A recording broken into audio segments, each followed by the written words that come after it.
also shown the linearly independent part. Now you can make the big conclusion. So the big conclusion here is that the set S forms a basis for R3. Alright, so this R3 here is actually your vector space. Vector space V, big V. Alright. Okay, so definition 2. A vector space V is called finite dimensional if there is a finite subset of V that is a basis for V. If there is no such finite subset of V, then V is called infinite dimensional. Okay, so let me just try to understand that for a while. So vector space V is called finite dimensional if there is a finite subset of V. Okay, so we have, let's say, I like to sketch diagrams like this. It's much easier to see what the definition or the theorem is talking about. Okay, so you have a vector space V here, vector space, and then you also have finite subset of V. Okay, let's say you have finite subset. Let's say you have S, and then you also have T, and then let's say you have another one, Z. Okay, there is a finite subset of V that is a basis for V. Means that you already proved that S here is a basis, Z here is a basis, and this T is also a basis. Then only we can say that the vector space V is finite dimensional. Oh, okay, now I know what it means. If you can basically, okay, roughly speaking, if you can count how many bases you have inside here, then it is known, then the vector space V here is known as finite dimensional because you can count. Or let's say, for example, in this one, you have 3 bases, right? So it's finite dimensional. But then if you cannot count, then it's going to be infinite dimensional. Or maybe if there is no such finite subset, means that you have calculated that S is not a basis, T is not a basis, Z is also not a basis, then it falls, then this V vector space V here falls under the category of being infinite dimensional. Okay, so this diagram explains this. Okay, so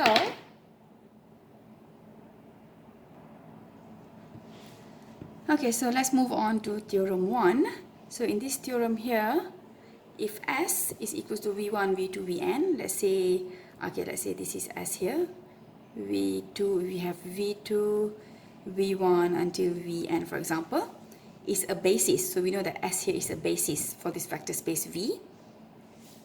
Okay, then every vector in V, let's say you have vector W1, W2, W3, can be written in one and only one way as a linear combination of vectors in S. Okay, means that there's only one way you can write W1 to be equals to, let's say, 2V1 minus V2 plus V3. There's only one way you can write. Okay, and also this W2 you can write as, let's say, V1 minus 2V2 plus 3V3, and this W3 you can write as, for example, 2V1 minus 3V2 plus 4V3. Okay, there's only one way to write this can be written in one and only one way as a linear combination of vectors in S. Okay, so in other words, if S is equals to V1, V2 until Vn here, and then we have T. Oh, I should have just used something else here just now instead of W. So that's okay. I think this W here, I'm going to change to Z. Sorry, because W is already used by T. Okay, this is Z.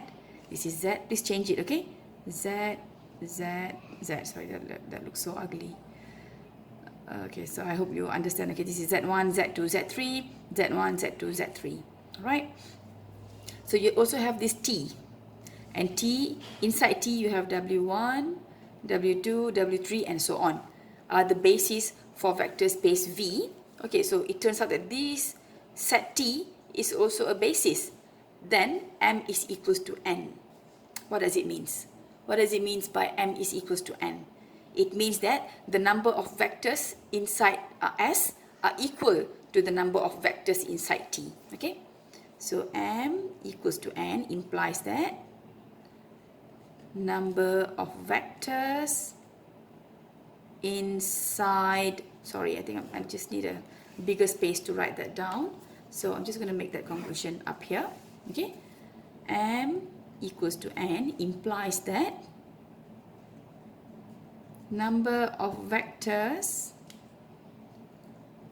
inside S is equal to the number of vectors inside T.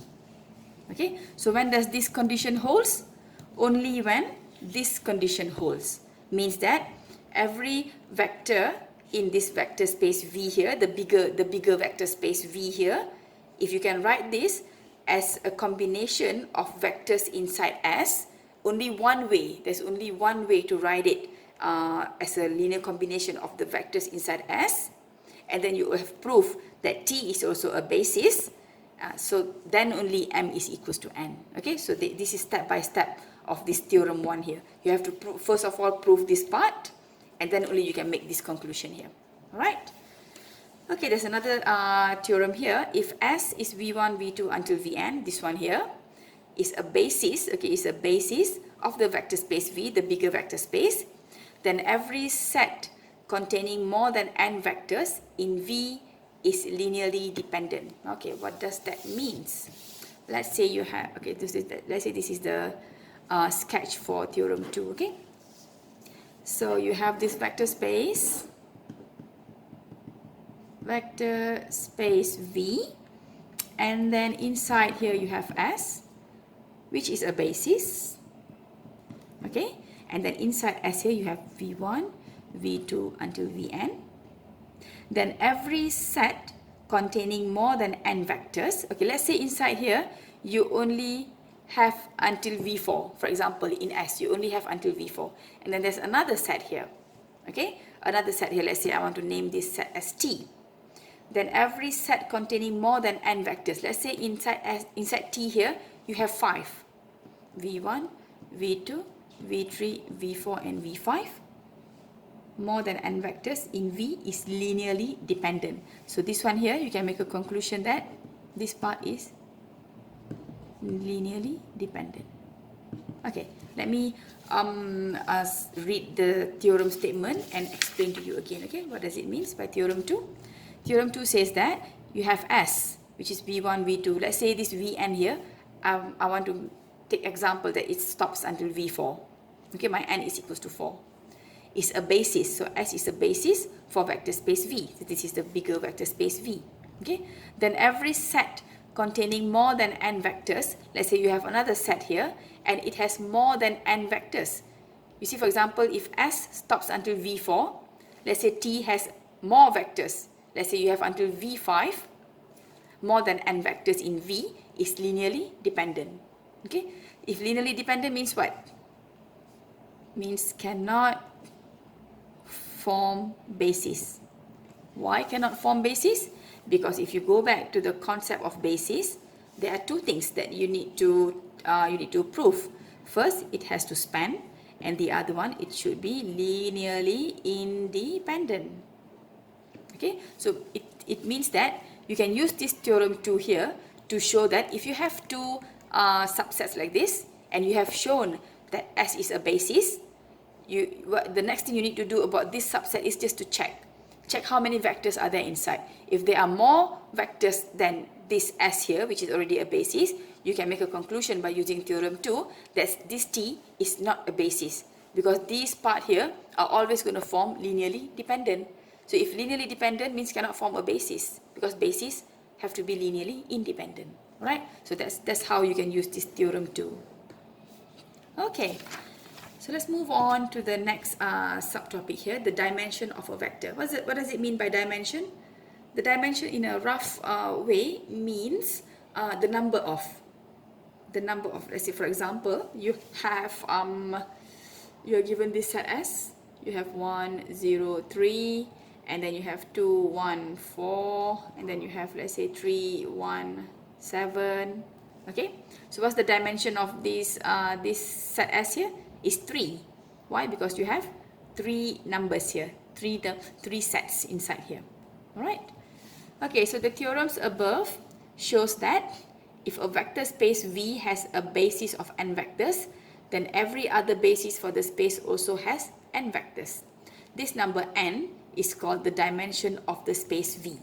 Alright, this number n is called the dimension of space V. Alright, so let's have a look at the definition. to further understand what does it mean by this dimension here. So if a vector space V has a basis containing of n vectors, okay, I would like to maybe sketch here again, okay? So again, you have this vector space V here. Space V has a basis. Let's say you have S, and this S is a basis, okay, containing n vectors. Let's say I have V1, V2, V3 until Vn, okay? Then the number n here, is called the dimension of V. So this number n is known as the dimension of V, the vector space, denoted by dim V equals to n. When V consists of the zero vector alone, the dimension of V is defined as 0. Okay, so if this is your your vector space, and inside your vector space, you only have the zero vector alone, means you only have this, only zero vector alone, then the dimension of V is defined to be 0, means this part all here is empty. Okay? Alright, this definition allows us to observe the characteristics of the dimension of the familiar spaces listed below. So by now, I believe you are already familiar with what is Rn, what is R1, R2, R3, R4 until Rn. Okay, and you're also familiar with dimensions of Pn. Remember, P stands for polynomial. P1 is a linear, P2 is a quadratic, P3 is a cubic, P4 is a quartic, and so on. And then you are also familiar with the dimension of the space M. Capital M stands for matrix. Okay, so for example, if you have M2, 2, it means that you have a 2 by 2 matrix here. Okay, for example. Okay, so the dimension of Rn with the standard operation is n. Okay, see, there's a typo here. The word operation is not spelled correctly. Okay, please correct that. So the dimension of Rn with the standard operation is n. Okay, means the dimension of this, it all depends on the value of here. So if you're working with R3, the dimension is going to be 3. If you're working with R4, the dimension is going to be 4, and so on. The dimension of Pn with the standard operation is n plus 1. You see, the dimension is going to be one number more than whatever you have here. So it means that if you're working with P3, the dimension is going to be 4, because 3 plus 1 is 4. If you're working with P7, the dimension is going to be 8, and so on, okay? And the dimension of M, whatever size matrix that you have here, with the standard operation is M times N. So for example, if you have M2, 2, the dimension is going to be 2 times 2, which is 4. Right? So this one here, the dimension of M is going to be equals to 4. Alright? Okay, so let's move on. Okay, so these are some examples. If V is equals to only containing this zero vector, is the trivial subspace, then dimension of V is equals to 0, because the basis for this space is the empty set. Okay, this one here goes back to the definition that we have earlier here. There you go. Consists of zero vector alone. The dimension of V is defined as 0. Alright? And then part 2, dimension of R3 is equals to 3. Why? Because from here, R3, the standard operation is 3n. Okay, so dimension of R3 is equals to 3 because the 3 unit vectors 1, 0, 0, 0, 1, 0 and 0, 0, 1 form a basis for R3. The dimension of Rn is equals to n because the n unit vectors E1, E2 until En form a basis for Rn. Okay, so let's have a look at this example 6. So the dimension of P2 is equals to 3. Why? Because the formula says so. The dimension of Pn is equals to n plus 1. Okay, so the dimension of P2 is equals to 3 because vectors 1, t and also t square form a basis for P2. Okay, dimension of P3 is equals to 4 because vectors 1, t, t square, t cube form a basis for P3. Okay, so in general, dimension of Pn is equals to n plus 1 because you see, if this is 2, the largest, this one here, the power here is going to stop until 2. And you will have 3 elements because you have 1, t and also t square. Same goes to this one. If you're dealing with P3, the largest power here is going to be t cube. Okay, but because you have this one element here, So the total elements inside the vectors are going to be 4. Alright? So in general, dimension of Pn is going to be n plus 1. There's going to be always one number extra because of this 1 here. Alright? So example 7. So example 1 here just now was deal with R. Example this deal with P polynomial, and example 7 is dealing with matrices. Alright? So the dimension of M23, what's the formula again? So you have M23, the standard operation is M times N. So that the dimension of M23 is equal to 2 times 3, which is 6. Okay? Why? So what are the 6 elements? What are the 6 elements that are contained in this M23? So these are the 6 elements here. See these 6 matrices here that contains inside M23. Okay? So you see, V1 is where the first position is 1, the rest is all 0. V2 second position is 1, the rest all 0. V3 third position is 1, the rest all 0, and so on. Okay? So there are 6 here. Form a basis for this vector space. Indeed, this system of elements is linearly independent. Okay? So why is it linearly independent? Because if you take any scalar C1, C2, C3, C4, C5, C6 and multiply with these matrices here, you're going to get that C1 is equals to C2, C3, C4, C5, and all of the scalars are equals to 0. So since all the scalars are equals to 0, it is linearly independent. Okay? Okay, so how about this one here? This one here means that, okay, so this part is actually linearly independent, and this part here is proving the span part. Okay? Alright, so because we are trying to check for the basis. Alright, so for the span part, you know what to do. You have to write down all the combination of the matrices here in terms of C1, C2, C3, C4, C5, C6, and this one here is contained inside M23. This is actually equals to your V, the vector space. Alright, so if you solve that, you're going to get that. You're going to get this one here. So since you can write down A1 V1 plus A2 V2 A3 V3 as a combination of your vector that is inside M23, which is your vector space, then you can say that you can write the linear combination. If you can write the linear combination, then it is span. Okay, so you have shown the linearly independent part. You have also shown the span part. So now you can say that it is a basis. So since it is a basis, therefore the dimension of M23 is equal to 6, which is these 6 elements here. Alright, okay, finding the dimension of a subspace. Okay, interesting, subspace. Do you still remember subspace? Make sure you do, okay? To check for subspace, you need to check closure under addition, closure under scalar multiplication, and also the inclusion of the 0 vector. Alright, okay, so let's see example 7.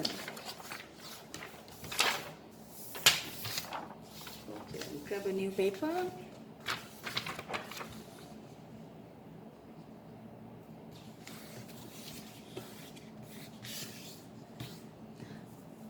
Okay, so I think before we go through this example 7, I have actually prepared some examples on you to check for span. Yeah, sorry, I forgot about it actually. Okay, so can we just go back to the span part? So these are some of the examples that I have prepared for you to check for span. Okay, so I'm just going to browse through the examples so you can check. You can write it down and check the calculation. Okay, so given S, these 2 vectors here, decide whether the given vector can be written as a linear combination of the vectors in S. Okay, so you want to check. So this is basically inside V, the vector space. Alright, so you want to check if this U here can be written as a linear combination of this or not. If can, then it spans. If cannot, then it does not span. Okay, so it's the same calculation. So you have 0, negative 5, 7, which is inside V. You write it down here. And then on the right hand side, you write this vector multiply with A, the second vector multiply with B. Okay, and then you simplify the left hand side. You get 2A, negative A, 3A. This part is going to give you 5B, 0, 4B. So the next thing you're going to do is you're going to compare the coordinates on the left hand side and the right hand side. So 2a plus 5b is equals to 0, the first one. Negative a plus 0 is going to be negative 5. And then 3a plus 4b is going to be equal to 7. Alright, so if you solve this system of linear equation by using substitution, okay, the best way for you to use is substitution. Why? Because one of the value is already given straightforward. So you know a is equals to 5 and b is equals to negative 2. So since scalar a and b exist, so yes, U is a linear combination of vectors in S. So since it is true, then we can say that set S spans R3. Alright. Second example here is pretty similar to the first example. You are given V. This is actually inside the vector space. Vector space. Okay. And check if there exists scalars AB such that the vector space V, remember this part is the V part, and this part is going to be the S part. Okay. So this S here is the same S that we're going to use this one. So you multiply with scalar A and also scalar B. Simplify left hand side, you compare to the right hand side, and then you will get that A and B is equal to this value. So since exists, the scalars exist and they are non-zero, you can say that yes, set S again spans this R3 here. Alright, so this is another example. You can try this example by yourself. In this example, if you do the same calculation that I did before, you can see that A and B does not exist. So since A and B, the scalar AB does not exist, you can say that this system has no solution. So W cannot be written as a linear combination of vectors in S.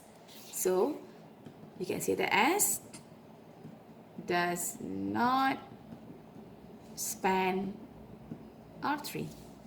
Okay? Alright, so next example. Determine whether the set S, this is the set S given to you, spans R3. So again, R3 is your vector space. Okay? So given we can choose any vector space that you have in R3, can we find scalars A, B, C where this is the V part, okay, and this is going to be the S part, okay? So remember the S part we have to multiply with scalars A, B, and also C. So if you if you simplify this and rewrite, you will get this system of linear equation. So in